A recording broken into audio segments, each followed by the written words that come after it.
In today's video, I'm going to teach you how to import a file in Figma. Whether you're moving designs from another tool, opening a file someone shared with you, or just organizing your own work, knowing how to import properly will save you a lot of time. I'll walk you through the process step by step, and you can follow along on your own screen. First, open Figma in your browser or desktop app, and make sure you're logged into your account.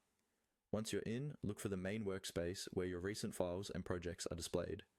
At the top or on the left side, you'll see different sections like Recent, Drafts, and your Teams. To start the import process, click on the team area where you want your file to live. This makes sure your imported file ends up in the correct workspace, which is especially important if you're collaborating with others. If you're part of multiple teams, take a quick moment to confirm you're selecting the right one, so you don't misplace your file. Inside the team view, locate the Drafts section. Drafts is where you can keep work that's still in progress or not yet organized into specific projects. Next to the word Drafts, you'll see a small plus icon.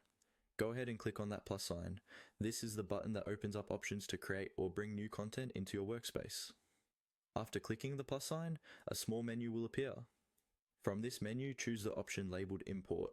This tells Figma that instead of creating a completely new blank file, you want to bring in an existing one.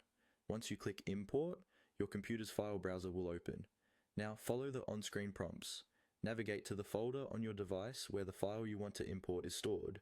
Figma supports various formats such as .fig files and common image formats, so select the file that matches what you need.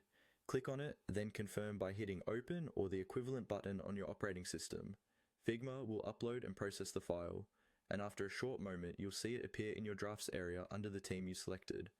From there, you can rename the file, move it into a project, or share it with teammates just like any other Figma file. And that's all you need to do to import a file in Figma.